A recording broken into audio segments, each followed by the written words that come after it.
Hey guys, welcome back to the Mr. Jeff channel. I'm going to be off camera on this video so you get to look at that cool tapestry while I talk to y'all.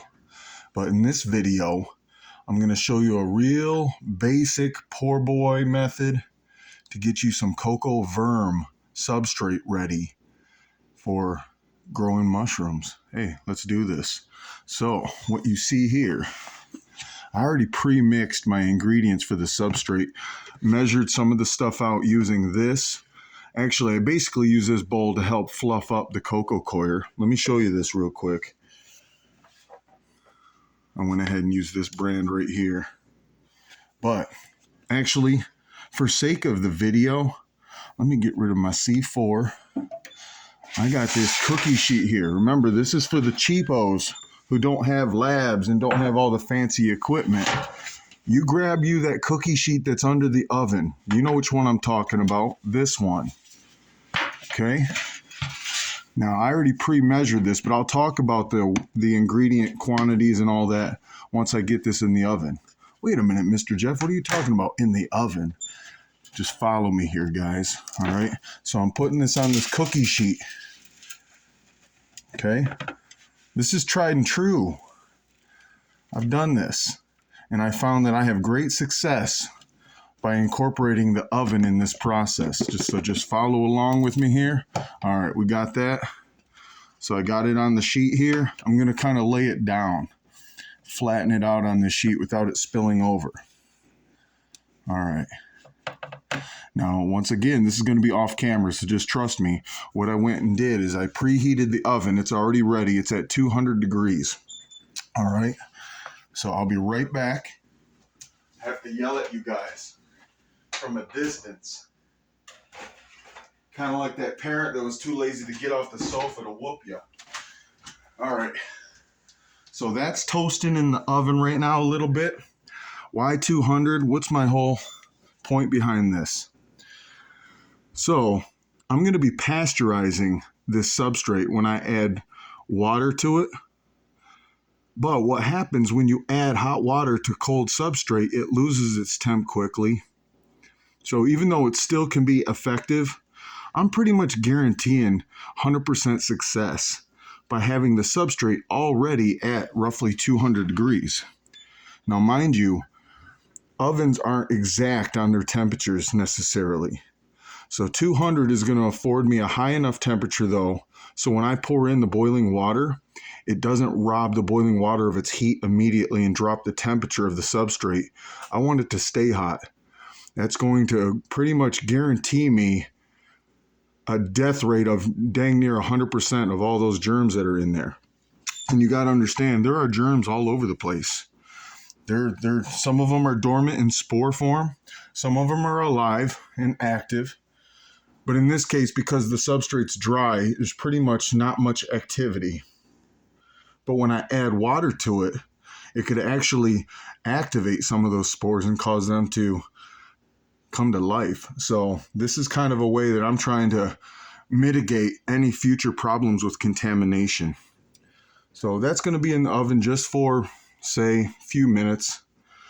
The higher I raise the temperature of that substrate, the less work the water has to do to bring it up to temperature. They kind of meet in the middle, so to say. And that can actually be measured out by mass. So you can take the weight of the water you're using and the weight of the substrate and do calculations. But hey, let's not do that. I've already done the math. Just trust me on this process here. If you're already doing a cheap method like this, then I highly doubt you care about the facts and figures. Save that for the lab boys. So I also got a pot of water that's about to reach boil. And by timing it just right, I can get the boiling water and the substrate to be up to temp. Go ahead and mix that in front of you guys here in just a moment. All right, let me get back to showing you some of the ingredients I used in the measurements here. So I went ahead and got this brand here. This is just something you can find at your local grow shop, garden supply center. Out here, we've got Good Habits out in central PA.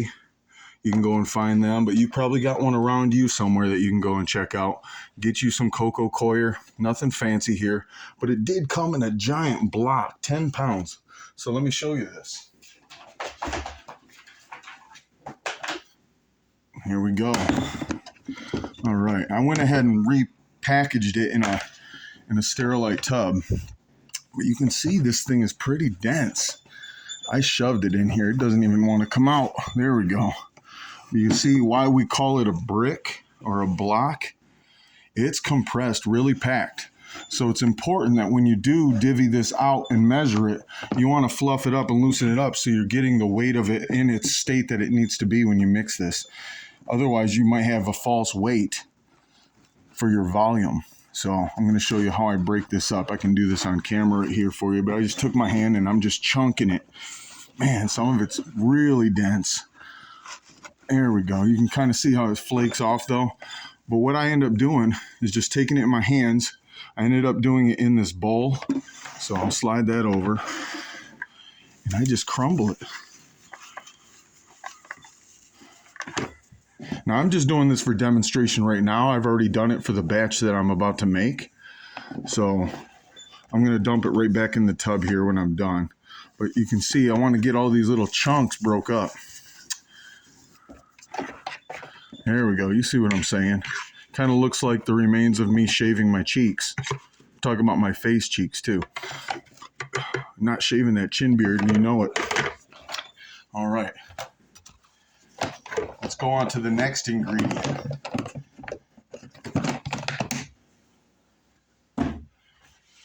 And that would be the vermiculite, guys. I'm not bringing the whole bag out to show you, but I'm going to show you what it looks like in a jar here. Also, vermiculite, you can get this stuff at your garden supply. They sell it at, what, your Dome Depot and all those kind of places too. Any garden center. You can see this kind of stuff here. It kind of looks like shimmery a little bit. You're not going to get that on the camera so much, but it's got like a shimmery brownish tan look to it. Don't get this confused with perlite. They both end with ite. Vermiculite, perlite. We're not using perlite. Got to go with the Verm. All right, so you've seen that. And this is optional, but it's recommended to increase yields or quantity of your harvest. Got me some gypsum. Can't even say the word. So we use gypsum. We also use it in our grain blends that Will makes. But he doesn't use this garden quality. He actually uses lab grade for the grain. But I'm just using some of this for this tech here because once again, we're talking for the non-lab boys out there and girls as well, and those that don't identify. The aliens, the octopi, and the canaries that make and grow mushrooms too. So you want to use this. Oh, I didn't even show you what the I can't even say this word. Gypsum. Get you some gypsum. Here we go. Show you a little bit of the crumbs. It just looks like gray little pebbles. That's about it. It's minerals though. Supplying those newts for the mushrooms. All right. So how much are we using? So what I went ahead and did, since I'm using this tub here, this tub, we'll see here that it's considered a 6-quart tub. So for this size, I used 4 pints. That's 2 quarts of the fluffed up cocoa. And then I went ahead and took 1 pint of the vermiculite. So if you're doing the math with me, that's a 4-to-1 ratio, cocoa coir to vermiculite. Does it have to be? Is it an exact science? No, it's not. There's recipes online for different variations. I'm just going with this one for the sake of this video. And you can experiment. That's what we like to do. Play around and see what works best, both economically and for production. But I went with a 4-to-1 mix. That's what's on the tray. And then I only went with about 1/3, about this much gypsum. So I don't even know what the ratio is off the top of my head, but it's kind of minimal. I'm not even factoring it into my recipe, is how little I'm using. But splash of gypsum in there. Some people are going to use more. I didn't want to use more, but there you go. Now, so with the 4 to 1, that's going to be a total of 5 jars, 5 pints. I need to use half in my water that's going in this. So it's like a 1 to 2 ratio water to dry ingredients. Once again, I didn't factor in the gypsum, but that's all right. So I hear the water boiling, and I think my stuff in the oven's definitely going to be raised in temp already. So let me go grab some of that.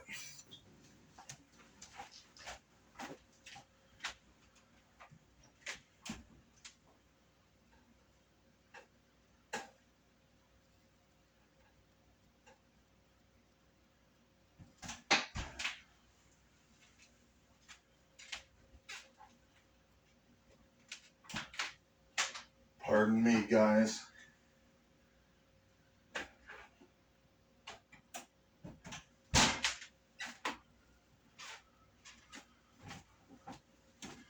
All right. I'm going to attempt to pour this on camera without making a mess. We'll see how good that'll go. I can already feel this stuff is toasty, so that's good. Oh, yeah. You can actually see steam a little bit coming off it, or is that just dust? Probably dust. There we go.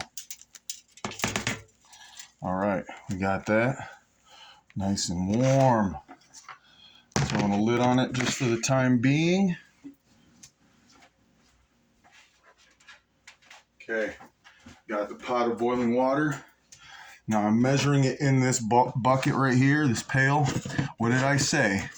If I got 5 pints, 5 pints is 2.5 quarts. That's 80 ounces.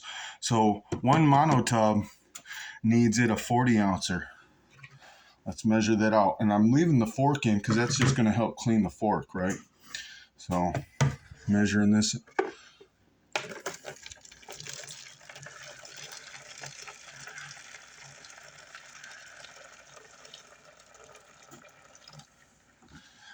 Loving it.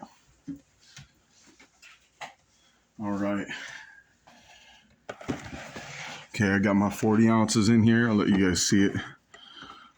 It's going to slosh around a little bit. And I think I have it on a funky angle here on this table. But it was good when I looked at it. And remember, it's not exact. But we want to reach what's called field capacity, as they say. So here we go. It's already starting to fluff up. Let me go ahead and take this fork real quick. Mix this around a bit.